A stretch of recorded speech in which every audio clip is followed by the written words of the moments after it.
esto.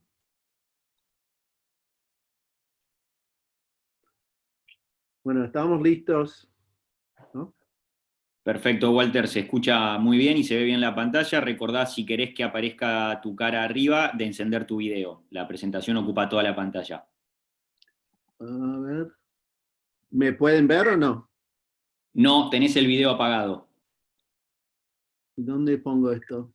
Video, start video. Listo. Bueno, entonces arrancamos. Estamos perfecto, Walter. Bueno, muchas gracias. No, te corto. Bueno, muy buenos días. Es que queremos agradecer a los organizadores para esta invitación, para dar esta charla de videoconferencia. Lo que voy a tratar de hacer hoy es dar un pantallazo de varias cosas que están pasando en el resto del mundo que pueden afectar obviamente las inversiones y las decisiones que uno toma sobre activos argentinos, activos globales, porque estamos en un mundo muy diferente. Yo suelo decir a mis hijos, después de 29 años en los mercados emergentes, mercados globales, que yo he visto todo y evidentemente lo que ha pasado con la coronavirus muestra que esa afirmación es totalmente falsa. No se puede hacer ninguna presentación de este tipo macroeconómico y financiero sin hablar un poquito sobre el tema de coronavirus porque es lo que está en la mente de todos. Hay una obsesión global de este fenómeno y ha afectado mucho los mercados financieros y también la vida cotidiana de todos nosotros. Lo que yo quiero decir es que los mercados no son sentimentales y que entiendo que para mucha gente ha tocado el virus en términos de amigos, familiares, algunos han tenido fallecidos de gente cercana, pero el mercado es lo que llamamos en inglés un fickle mistress, que lo que les importa a los mercados son los números, básicamente quieren saber cómo voy a ganar plata o no perder plata en un escenario así. Entonces, lo que voy a hablar son números que no son sentimentales, no es sobre, digamos, el crisis humano. Y básicamente, después del primer susto que tuvimos con el coronavirus, el mercado con la recuperación que vimos en Italia y España, todo el mundo estaba siguiendo los crisis de estos países en una forma directa por televisión todos los días, empezó a hacer los números y yo creo que la recuperación fuertísimo en la bolsa americana y en muchas bolsas del mundo, después de la caída, digamos, violenta que tuvimos, están viendo los números en la siguiente manera, es que hoy en día que hay 7.8 mil millones de personas en el mundo, hasta ayer murieron 480 mil personas por el coronavirus, pero todos nosotros cada día estamos mirando el website de Johns Hopkins o Royal Mills y estamos viendo que hasta ayer hubo como 38.9 millones de personas nuevas que nacieron en el mundo y la población del mundo ha crecido 28 millones de personas hasta la fecha de hoy en el año 2020. Y cuando ven, digamos, los números de los muertos, que solo es 1.7% del total. Entonces el mercado ha tomado la decisión que el coronavirus sí es una enfermedad importante, pero la cantidad de gente que está muriendo todos los días, digamos, es una pequeña fracción y eso básicamente incentivó la recuperación, digamos, de los mercados. Y cada día la prensa está promocionando que en Texas, en Florida, los casos están subiendo mucho, pero hay que ver que en las últimas quincenas el número de exámenes en Florida han subido 40%, en Texas 34%, Y vi un número hoy que básicamente los casos han subido 40% en un medio móvil de 14 días en los Estados Unidos, pero las muertes han bajado 34%. Entonces, el mercado está viendo esto como, ok, la gente muere todos los días, pero ya no es una amenaza, digamos, a la economía mundial. Cuando hablamos de la situación aquí en Argentina, hoy, como todos nosotros sabemos que anunciaron otra vez una cuarentena muy estricta para AMBA, etcétera, etcétera. Los números en esta pantalla demuestran que en realidad que Argentina hasta ahora ha zafado bastante bien. Uno puede decir que el gobierno hizo bien en hacer un lockdown estricto, porque la verdad es que con un poco más de 1,070 muertos y 47,000 infectados, está muy bien, digamos, parados. Pero yo creo que una de las conclusiones que estamos viendo en la media social, etcétera, etcétera, es que la gente está harta de estar en cuarentena, tienen que trabajar para buscar, digamos, la comida diaria o generar el dinero para pagar el alquiler, etcétera, etcétera. Entonces, los argumentos que está dando el gobierno hoy en día es muy similar a los argumentos matemáticos que hace la gente del mercado, que básicamente esto no es tan grave, ¿por qué nos están encerrando, etcétera, etcétera?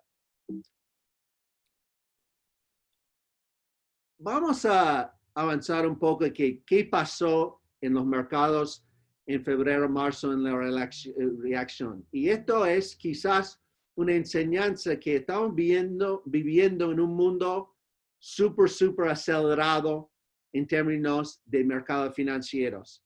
La caída de 30% en la bolsa americana fue en 19 días. Fue la corrección bursátil de esa magnitud más rápido en la historia, digamos, humano, que los otros ejemplos que hemos tenido en 1987, que Black Monday, que tardó 55 días para bajar, y la misma periodo en 1929. Entonces, ¿por qué todo está mucho más acelerado en los mercados financieros? Hay que recordar cuando Trump fue básicamente elegido, los mercados bajaron rapidísimo y volvieron. También en diciembre de 2018 tuvimos que un blow up de risk parity. Y una de las explicaciones es que como todas las cuestiones en el mundo están avanzando de una forma tecnológica, hoy en día el volumen en las bolsas, también en los bonos, etcétera, etcétera, que está manejado por robots o máquinas cuantitativas, es enorme. Que hoy en día hay 1,750 ETFs, que son Exchange Traded fondos, que básicamente son fondos que tienen posiciones subyacentes en acciones o otros activos en distintas ponderaciones. Cuando uno compra un ETF, lo que manufactura ese ETF es un banco de inversión, un broker en los Estados Unidos. Él tiene que comprar todos los pedacitos subyacentes y eso infla, digamos, que las tenencias, las acciones que más ponderados, que puede ser Apple, Microsoft. Pero cuando hay una caída y las máquinas empiezan a vender todos, tienen que vender los subyacentes y básicamente se acelera porque estas máquinas, los algoritmos, básicamente son como un perro que está yendo atrás de su cola. Hay que tener mucho cuidado con esta situación porque cuando el sentimiento en los mercados internacionales cambia rápidamente, podemos tener este tipo de cascadas, muy violentos, y eso es lo que vimos en marzo-abril y la recuperación. ¿Por qué el mercado cayó tanto en febrero-marzo? Mi teoría es que los mercados, cuando están sobrevaluados, cuando han subido muchísimo y básicamente las valuaciones puede ser precio ganancias, puede ser precio valor libros, en tecnología usan mucho precio ventas, cuando están sobreextendidos en términos de evaluaciones, están mucho más susceptibles a una caída. Lo que podemos ver en estos dos gráficos es que el año pasado, en la última parte del año, subió todo y subió mucho porque los Estados Unidos implementó otra dosis de QE y además las empresas americanas estaban tomando deuda para recomprar sus propias acciones y eso es un problema de moral hazard de los managements que estaban tratando básicamente de inflar sus papeles para mejorar sus rendimientos en sus opciones. ¿Qué pasó? ¿Cuál fue la reacción, digamos, a las autoridades, no solo en los Estados Unidos, también en Inglaterra, el Banco de Inglaterra, el Banco de Japón y el ECB? Lo que hemos aprendido desde el último crisis de 2008, que fue el Great Recession, con todo el problema de subprime, etcétera, etcétera, que los bancos centrales básicamente han desarrollado la herramienta monetaria que se llama quantitative easing. Quantitative easing en términos sencillos es que los bancos centrales compran bonos. Las primeras etapas en 2008, más que nada compraron bonos del Tesoro de los Estados Unidos y después empezaron a comprar hipotecas y bonos de Freddie Mac, Freddie Mae. En ese sentido, bajan las tasas de interés que estimulan a los ahorradores vender los activos de bonos y empezar a consumir. Y además, bajan las tasas para que las empresas básicamente puedan financiar. Bueno, hoy en día, después de 2008, estamos en la quinta etapa de rescates de QE, pero la respuesta a la crisis de coronavirus tiene una faceta mucho más fuerte que fueron los paquetes fiscales que anunciaron en muchos de los países. Básicamente estos son los cheques que recibieron los americanos, que varios amigos míos recibieron $1,200 en el correo, que aquí en Argentina tenemos a AFI, muchos países en el mundo para reemplazar, digamos, el dinero que la gente recibía mensualmente en sus salarios, anunciaron paquetes multimillonarios para rescatar la economía mundial. ¿Por qué fue tan necesario ese doble dosis de QE y estímulo fiscal? La realidad que estamos viendo en este momento es que el mundo está increíblemente endeudado. Una de las cosas que ha sucedido después de tantos programas de QE es que corporaciones en todo el mundo, no solo en los Estados Unidos, China, los mercados emergentes, etcétera, etcétera, han aprovechado de tasas muy bajos y la deuda en el mundo corporativo, soberano y de los individuos y de las familias ha crecido trillones y trillones. Y cuando hay un momento como hemos tenido en este coronavirus, básicamente, si no hay demanda, estas empresas no van a poder pagar la deuda y podemos tener un crisis, digamos, de dimensiones impensables. Entonces, las autoridades han entrado para rescatarnos de eso, para que las empresas puedan pagar sus deudas y no entramos en un ciclo muy vicioso.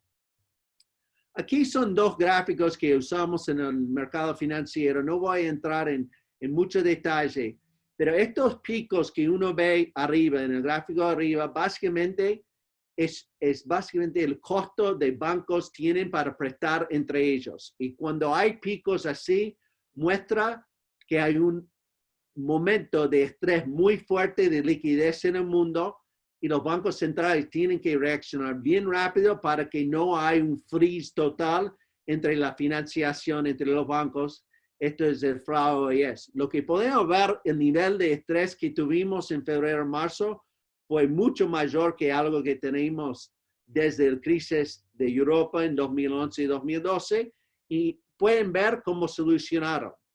En el gráfico de abajo, esto es más atado o vinculado a las inversiones que uno hace en bonos de high yield, bonos emergentes y bonos corporativos. Y también podemos ver que la gente salió a vender estos bonos por el miedo de esta crisis de deuda que estaba describiendo. Y básicamente lo que ha pasado en los 2 meses siguientes con tanto bombeo de liquidez es que han mejorado mucho y hemos tenido un rally espectacular en bonos corporativos americanos, bonos emergentes, bonos high yield, etc. Quiero destacar algo hoy que quiero dejarles con esto hoy en día. El gráfico arriba acá es el saldo de money market, básicamente las tendencias de americanos de liquidez es equivalente a un T más 0 o T más 1 en un fondo aquí en Argentina. Y lo que podemos ver es que si comparamos históricamente el máximo cantidad de liquidez en money market, eso es dinero que no rinde nada, rinde 0, es efectivo, llegó un pico en la crisis de 2008-2009 a 3,92 trillones. El año pasado, en junio, estuvimos en 3,4, pero uno puede ver que con esta crisis mucha gente reaccionó muy rápido, vendieron activos financieros y eso incrementó 1,4 mil millones. Hoy en día estamos en 4,68. Es que esa bola de liquidez es básicamente miedo. Es gente que va para buscar liquidez. Y abajo podemos ver que en los Estados Unidos el ratio de ahorro subió a 33%. Seguramente la mayoría de ustedes saben que nosotros los americanos no solemos ahorrar. Gastamos, nos gusta salir a chupar, viajar, gastar todo nuestro paycheck, pero en el último 6 semanas el nivel de ahorro subió. Esta bola de liquidez, a un día cuando este miedo de coronavirus va a empezar a abocarse a otros activos en el mundo y invertir, y eso es un soporte que podemos tener en el futuro. Hay otro fenómeno que está pasando con el tema de coronavirus en los Estados Unidos, que un amigo mío que es un estratega en Nueva York se llama el fenómeno de David the Day Trader. David the Day Trader es un personaje, influencer importante en los Estados Unidos que básicamente está instando a los millennials, la gente joven, de meterse en la bolsa y hacer timba. Y como algunos deberían saber, surgió una empresa que se llama Robinhood, que tiene una API que en 2017 solo tenía 2 millones de cuentas, con el tenedor de esa cuenta tenía una edad promedio de 28. Es que empezaron 2020 con 10 millones y en el primer trimestre agregaron 13 millones. La mayoría de estos jugadores son gente que recibió este soporte del gobierno y dijeron, estoy en casa, no tengo plata, voy a timbear y hacer plata.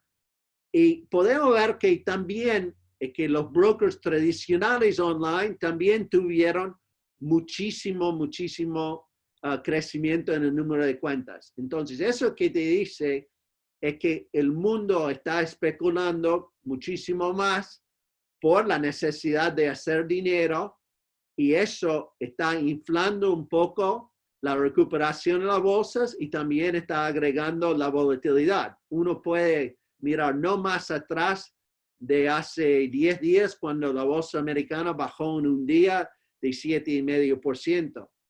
Voy a recordarles un viejo dicho que decían cuando yo era joven en los mercados, que cuando el lechero o digamos el taxista empieza a hablarte de acciones, es el momento de vender. Yo menciono esto, es que esta democratización de las bolsas es algo nuevo, es todo de furor, pero también es un peligro porque esta gente no tiene el estómago para manejar la volatilidad y puede causar, digamos, otras disrupciones. Aquí hay otros gráficos que creo que son emblemáticos de los momentos que estamos viviendo. Yo hice una charla similar en Zoom para los clientes de PPI en abril-mayo. Y el primer gráfico que mostré es a la derecha, que si uno compara distintos sectores de la bolsa americana y tomamos como base 2015 hasta el pico en febrero, antes que tuvimos el crack que tuvimos en febrero y marzo, que básicamente el sector que ha dado los mejores retornos en los últimos 5 años, por lejos, ha sido las empresas de tecnología. Cualquier persona que está pensando en invertir en las bolsas americanas y que inclusive en activos argentinos, tenemos que darnos cuenta que estamos en una época de innovación tecnológica increíble. Voy a admitirles que eso no fue una fuerte mío. Yo siempre invertí en acciones emergentes, en empresas, en bancos tradicionales, lo que se llama la vieja economía. Yo he usado esta cuarentena para aprender cómo hacer inversiones en empresas tecnológicas que no tienen ganancias, que tienen múltiplos sobreventas, y te digo, es muy divertido. Pero lo que estoy diciendo es que el gráfico arriba, donde muestra la diferencia entre acciones de crecimiento y acciones de valor, está en sus mínimos históricos, básicamente porque el mundo tiene una fascinación con biotech, con artificial intelligence, con Amazon, JD Group de China, etcétera, etcétera. Y muchos estrategas están con la idea de que eventualmente la gente va a volver a valor, como sucedió en 2001 cuando tuvimos un boom tecnológico de proporciones bíblicas y después un crack de las mismas proporciones, y la gente compró empresas de valor que pagan dividendos. Yo no sé si vamos a tener un movimiento similar a lo que tuvimos en 2000, porque el nivel de innovación es muy importante, pero lo que sí puedo decir, si uno quiere invertir en bolsas globales, hay que aprender cómo estudiar empresas de biotecnología, software, etcétera, etcétera, porque esto es, digamos, lo que está pasando en el mundo de hoy. A la izquierda, arriba, tenemos otro, digamos, foto del nivel de especulación. Todos estos nuevos chicos de Robinhood piensan que saben cómo invertir en opciones y están comprando opciones que también es otro, digamos, comportamiento especulativo y peligroso si uno no sabe cómo hacerlo. Voy a hablar de otro tema que está en los labios de todos los inversores profesionales hoy en día, que pueden tener una influencia importante en activos argentinos, activos brasileños y latinoamericanos, y además los activos de oro, plata, petróleo, platino, etc. Hay una teoría de muchos expertos que básicamente, si rebobinamos a lo que dije al principio de la conversación, que el mundo tiene un nivel de deuda. Acá tenemos un gráfico de ciclos muy largos desde 1700, pero que después de todo este soporte de las autoridades en el mundo en términos de QE y fiscales, que la deuda en el mundo sobre PBI, que era alto, va a subir aún más. Históricamente, si volvemos del periodo después de la Segunda Guerra Mundial, cuando los Estados Unidos y muchos otros países se endeudaron para básicamente contrarrestar los nazis, y ¿qué hicieron en las décadas siguientes? Básicamente, hay una combinación de políticas que incluye reflación, que cómo vas a liquidar deuda, es que uno tiene que crear inflación. La segunda política que están haciendo ya las autoridades es lo que nosotros llamamos represión financiera.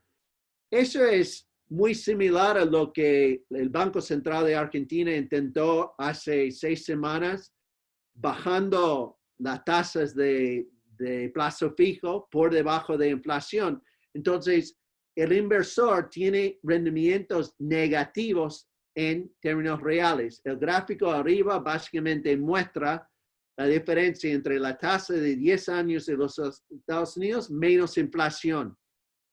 Y la tercera parte de este salvataje para un mundo endeudado es empujar el dólar hacia abajo.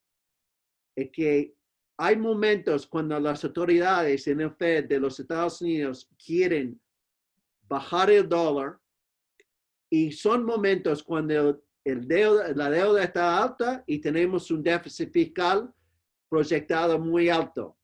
¿Por qué hacen eso? Porque eso impulsa inflación, también impulsa el valor de commodities. Cualquier commodity en el mundo están cotizados en dólares. Cuando baja el dólar, el precio del commodity sube. Y eso explico hoy en día, voy a mostrar unas otras láminas, por qué el oro está volando en este momento. Entonces, hay una teoría entre mucha gente ahora que los Estados Unidos va a entrar en una política de debilitar el dólar, que eso beneficia a los commodities y también beneficia a los países que son productores de estos commodities. Por ejemplo, Brasil, que produce mucho mina de hierro, que cobre en otras cuestiones, que tenemos Sudáfrica, oro, platino, etcétera, etcétera, y eventualmente también podría ayudar a países como Argentina, que es un exportador de granos. Cuando exportan más, sus monedas aprecian y esos países entonces tienen más riqueza para comprar los productos de valor agregado que tienen los Estados Unidos y Europa. Entonces, hay una teoría hoy en día de que este sabotaje va a empezar y hay que comprar este tipo de activos.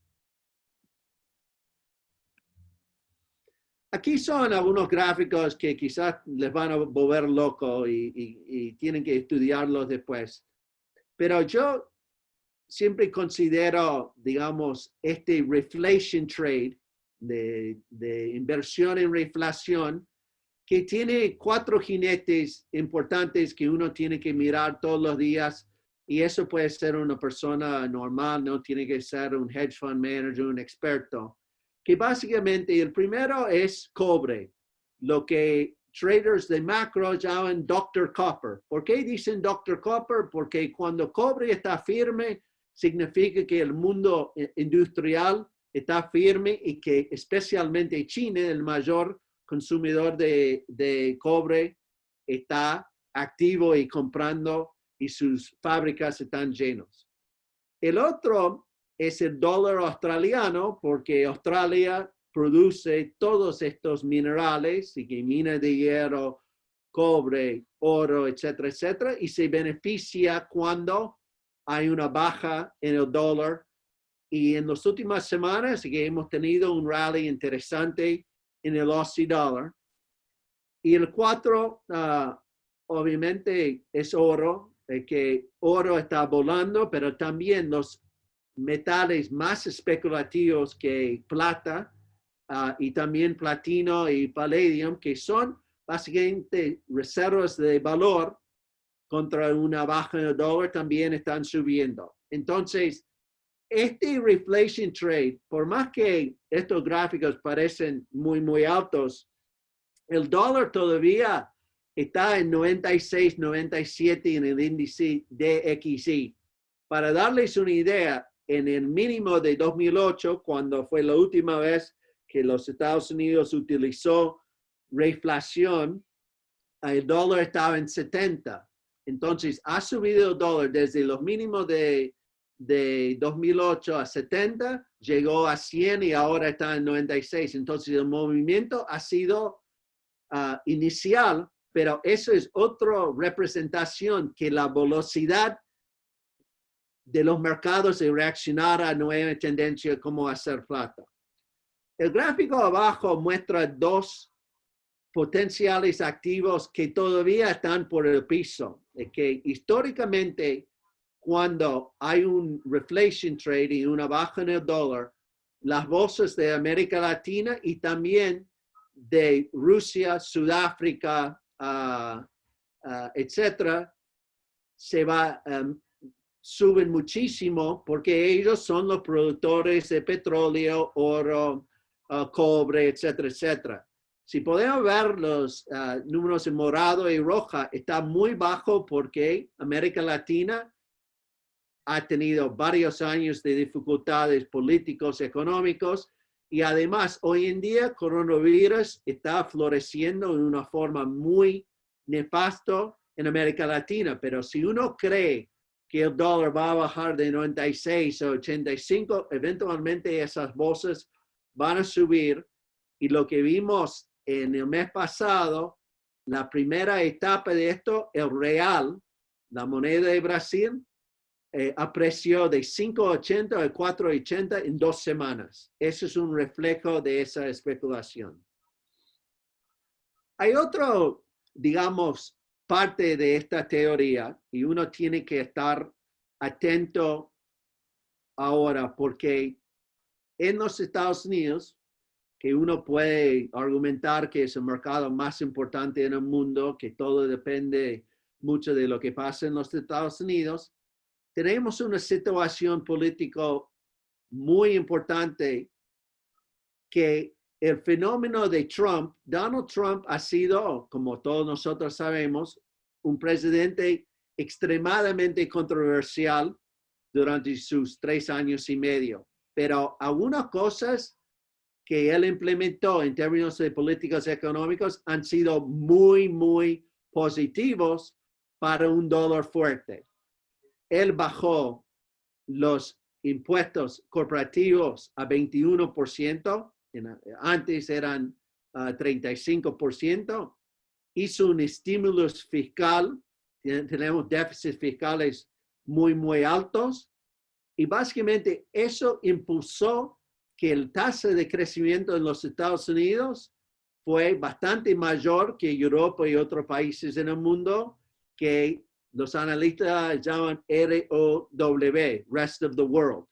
Entonces, es que el mercado le encantó a Trump porque impulsó las ganancias de las empresas, impulsó consumo digamos, de la gente, y también antes de coronavirus los niveles de desempleo estaban en los niveles más bajos en la historia. En los eventos que hemos tenido raciales últimamente con la muerte, la tragedia de la muerte de George Floyd, todos los movimientos de Me Too, las mujeres, etcétera, etcétera, hemos tenido 2 o 3 semanas de mucha violencia en los Estados Unidos y básicamente Trump ha perdido mucho apoyo porque su mayor debilidad, a mi juicio, es que es un presidente que polariza, que básicamente crea fricciones en la sociedad, y esas fricciones ya el mercado, el americano no quiere ver más. Tenemos un candidato, Joe Biden, vicepresidente de Obama, que es un viejo simpático, y hoy en día Biden está 14 puntos arriba de Trump. En síntesis, el señor Mercado, Mr. Mercado, no quiere Joe Biden porque Joe Biden ya anunció que quiere aumentar los impuestos a los ricos, quiere aumentar los impuestos a las corporaciones, y que básicamente el crecimiento va a ser menor, entonces el dólar puede bajar más. Entonces, hay que tener mucho cuidado con una victoria de Joe Biden en las elecciones de noviembre, porque los mercados no van a estar contentos con este cambio, pero el dólar podría bajar y todos estos activos de commodities podrían evolucionar bien. Vamos ahora a nuestra amada Argentina, que seguramente ustedes han escuchado miles de economistas hablando, que nosotros publicamos mucho sobre Argentina en nuestro producto de research. Voy a tocar algunos de los puntos que para mí son más importantes, que es, primero vamos a tocar la situación monetaria y fiscal del país. Como hemos mencionado, Argentina ha entrado en, digamos, la práctica que han hecho muchos gobiernos en el mundo de bombear dinero a la gente que está en sus casas, particularmente la gente monotributistas que no tienen salarios. Y lo que hemos visto desde el cambio de poder y desde el coronavirus es que la base monetaria, que es la liquidez en el sistema económico, ha acelerado de 27% en términos anuales a 59.9%. Como ustedes, bien estudiantes de la historia de Argentina, es que imprimir billetes, monetizar la deuda, básicamente tener un banco central que está imprimiendo billetes, tiene un impacto mucho más nocivo sobre el tipo de cambio de Argentina que pasa en los Estados Unidos, que es digamos, moneda reserva mundial y no afecta en la misma manera la inflación y las expectativas, digamos, del tipo de cambio. Lo que nosotros estamos viendo es que el Banco Central, por más que el presidente Alberto Fernández fustigó contra los LELIQs, es que básicamente es que están usando las mismas herramientas de administración anterior para absorber el dinero. Pero esta es una película que hasta ahora ha estado estable, básicamente, ¿por qué? Porque durante la cuarentena, la demanda de dinero, digamos, es que la misma fenómeno que está pasando en los Estados Unidos, que la gente mantiene su efectivo, está pasando en Argentina. Pero si mirásemos el cuadro a la derecha del demanda de dinero contra el MI, que es el sintético del crecimiento de PBI en Argentina, tenemos una divergencia que nunca hemos visto. Nuestra teoría es que cuando termina la cuarentena, la gente va a salir, va a gastar, va a consumir, y ese dinero es que la circulación va a ser mucho más veloz y la inflación puede subir bastante si el gobierno no hace, digamos, políticas que son mucho más creíbles, etcétera, etcétera.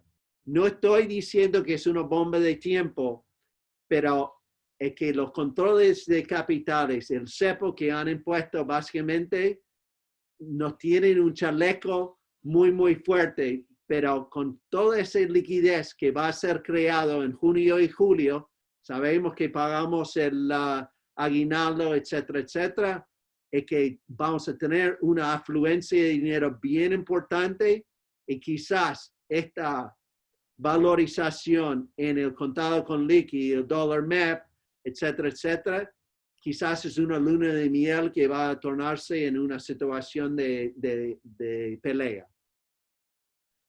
Aquí son algunos reflejos de todo eso.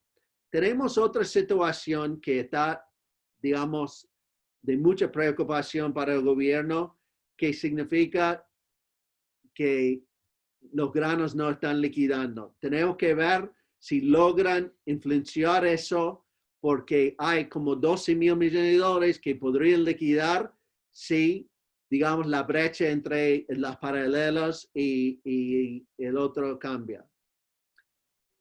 El tema final que quiero dedicar los últimos 5 minutos es el tema de la reestructuración de la deuda. Como ustedes saben, han habido 2 o 3 iteraciones la información que nosotros tenemos, y tenemos muchos clientes que están en los comités de crédito para los bondholders, y básicamente, ¿qué estamos escuchando?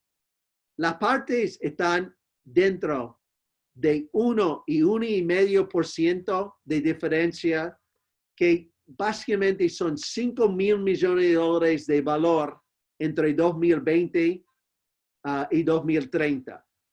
La diferencia es entre lo que quiere pagar Guzmán durante la administración de Alberto Fernández en términos de intereses fue de $386 millones o nada, y ha subido a 2,000 millones, y ahora las bonitas están pidiendo a 3,600. Lo que muestra esta lámina es que cuánto van a valer los bonos argentinos después de reestructurar y que las bonitas aceptan, digamos, los términos consensuados con el gobierno. Depende muchísimo sobre la tasa exit yield que uno aplica.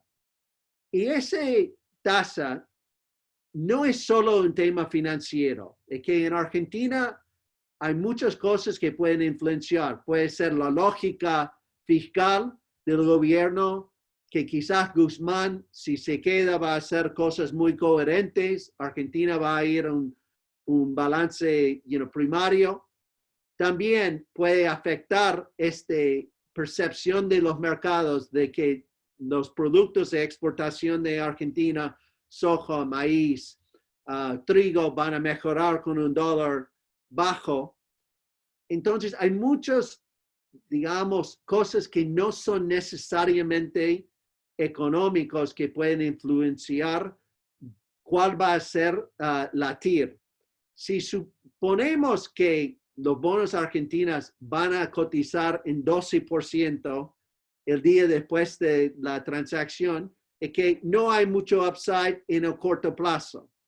En este gráfico podemos ver cómo los dos, digamos, partes en esta negociación han acercado, y básicamente podemos ver en este gráfico que al principio el gobierno no quería pagar nada, al principio ha achicado. Pero lo que quiero decir es que nosotros pensamos que va a haber un deal. Hay un par de tenedores muy grandes de los bonos que están haciendo lobby para los bonos cortos, el 21, 22 y 23, pero tenemos información que hay grandes probabilidades que pueden incluir en los bonos elegibles, los bonos exchange, que son de 24 millones. ¿Por qué eso es importante? Porque el ahorro de intereses para el gobierno de Argentina va a ser mayor, porque el balde de bonos que están incluidos van a ser mayores. Entonces, eso es una noticia muy buena para Guzmán, que no esperaba, porque él pensó que iba a tener que litigar con esos bonistas. No quiero decir que estoy súper optimista, pero nosotros creemos que va a haber un deal, porque Argentina necesita un deal y los bonistas también. Acá tenemos un gráfico para no asustarte. Después de la reestructuración de Grecia, reestructuración de Ucrania y Uruguay, uno ve que la tasa sube al principio. Normalmente la gente vende bonos después de una reestructuración, es un evento de liquidez. Pero si uno quiere ganar plata a largo plazo, si Argentina realmente limpia el mecanismo, ¿qué limpia el mecanismo? Baja la deuda, el valor presente neto de la deuda por 60,000 millones, y hacen algo coherente y económico, es que la tasa que describía antes puede comprimir y los bonos suben. No sabemos si este gobierno lo va a hacer, pero quizás un futuro gobierno puede hacer. Yo quiero dejar este último. Nosotros estamos observando algo que no anticipamos, es que el rechazo del pueblo argentino contra una cuarentena que es la más larga en el mundo, la sensación de desempleo, de estrés económico, y el reciente, digamos, movimiento contra Vicentín, tenemos una sensación de quizás los peronistas no necesariamente están aquí para siempre. O si van a estar, quizás tendrían que hacer cosas más consensuadas. El gráfico que te muestro acá es un recuerdo lindo. Cuando Massa ganó las elecciones de medio término en 2013, la economía de Argentina en los próximos 2 años no estaba en buenas condiciones. Déficit fiscal de 5%, es que soja estaba por el piso, pero los bonos no hacían nada más que ralliar. Entonces, si hay un futuro donde esto no va a ser un gobierno, digamos, autoritario, donde las 2 cámaras están controladas por un partido, quizás los bonos argentinos en un escenario de el dólar cayendo, quizás una situación política más balanceada, podrían dar frutos más interesantes que el mercado está anticipando. No estoy prediciendo eso, solo les planteo eso como una combinación de 3 cosas en el mundo. Y concluyo con esto. El mundo está lleno de liquidez y hay 12 trillones de dólares de bonos que tienen rendimientos negativos. Tenemos bombeos fiscales que van a producir algo de crecimiento y las recuperaciones, porque el coronavirus no es el fin del mundo. Y tercero, es que los países que producen commodities pueden beneficiar de un dólar bajo y Argentina está en ese grupo y por eso los activos argentinos han sido tan fuertes en las últimas 2 o 3 semanas sin tener ningún dato positivo para mostrar a los inversores. Con eso voy a terminar. Es que muchas gracias por participar y en PPI estamos con los brazos abiertos, con la mejor plataforma para inversores individuales si alguien quiere hacer el tema de Robinhood aquí en Argentina. Gracias. Muchas gracias, Walter, un placer.